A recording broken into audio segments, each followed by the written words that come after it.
Hey everyone, I have a little video on how to do the Tale of Two Cities final project. There's a chance I might have to miss a little bit this week during school. My wife got sick and chances are I might get sick, but hopefully I'll be there and I'll be able to explain this to you in person because that's so much more entertaining. Okay, anyway, let me get to sharing my screen here. All right. Okay, so basically you need to go to our homepage and then scroll down to the Tale of Two Cities novel study module. And there at the bottom, it has a Tale of Two Cities final project. Now, I put this in the as a note, as a page on Canvas. So it's not an assignment that's going to come up on your assignments. All right. But if you click on that, here are all the instructions. Okay, now I'm going to work off this Google Doc because it shows things a little bit more clearly, but the information on the Canvas page is the same as this information. Okay, so the final project is going to be a video presentation. So here's the directions. All response journals must be completed for you to be eligible to submit this project. So if you do not complete these response journals, I'm not going to accept your video project. So there's the book, the first response journal, that's on Canvas. The book, the second part one response journal, that's on Canvas. And then the book, the second part two response journal, which is handwritten. All right, so all of those have to be turned in for me to accept your video presentation. All of these are worth 10 points each, and then you'll see that the final project is worth 20 points, so a total of 50 points. But remember, it's all its own category in the grade book. All right. Number 2, all projects must be submitted via email at shomer@dusd.net by Sunday night, 12/17/23 at 11:59. Late submissions will not be accepted. So you have the whole week plus the weekend to complete this. Notice it's not going through Canvas. You're going to videotape it on your own, probably through your phone, I assume, and then you're going to email it to me. All right, number 3, this project must be completed outside of class. No class time will be devoted to this assignment. All right. The theme of the project is redemption, because to me, that is the most powerful theme in the entire novel, redemption. And just to give you a little definition of redemption, redemption is an act of redeeming or atoning for a fault or mistake, making up for past mistakes, sins, or harsh circumstances, whether your fault or others. So you're going to focus on 3 characters. Dr. Manette, Charles Darnay, and Sydney Carton. Those are the only 3 characters that I want to hear about in your presentation, except for how the other characters interact with them. But these are your 3 focus characters. Okay, let's go through the prompt.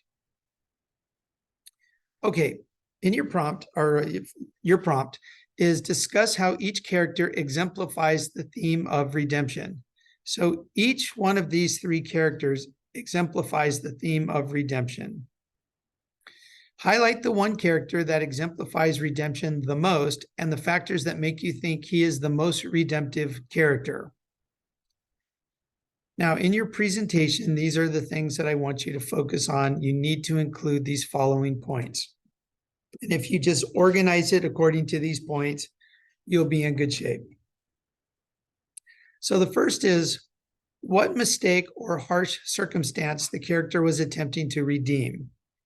So the character is either making up for a past mistake or experienced some harsh circumstances that seem like a total loss, and now they're trying to redeem that, to make up for that. Okay, so what is that? Second one is, how were they hoping to redeem it? So what action were they doing to try to redeem whatever it is they were redeeming? And then see here, what is the result of the attempted redemption? Okay, some characters successful, some are not. And then finally, which character was the most successful in redemption and the factors that allowed him to succeed. Okay, now I'm going to give you just a little bit of an example, okay? So let's take Dr. Manette. Let's focus on him for just a moment, okay?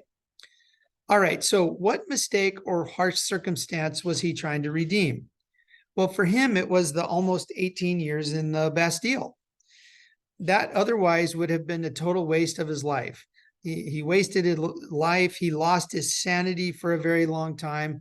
There's nothing good about that until his son-in-law, Charles, is arrested.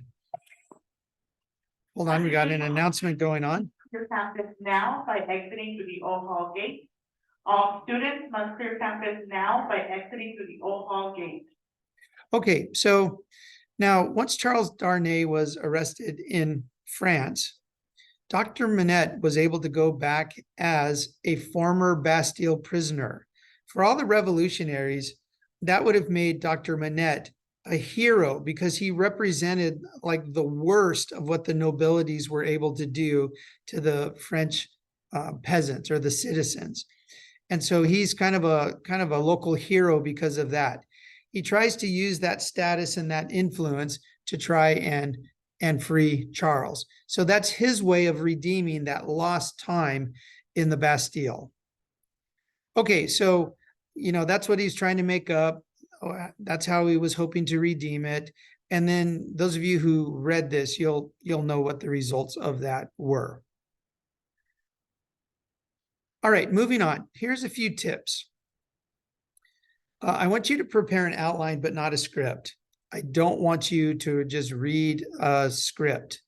Okay, you have to talk your way through it. That's point 2. You must talk your way through the presentation and not read the script. If you're talking through the presentation, you're trying to make more of a connection to your audience. And you're going to make little verbal mistakes. You're going to say, you're going to hesitate. Maybe an announcement comes in over the loudspeaker while you're doing the live presentation. And, you just kind of have to do that.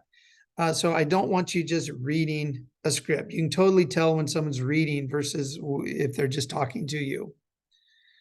Okay, make sure your sound quality is easy to hear and understand. So before you submit it, just, replay it to yourself and make sure that's good. You can use visuals to support your presentation, but they are not necessary. So like the way I do it via Zoom is I record the Zoom and I am able to use the outline. You don't have to do it.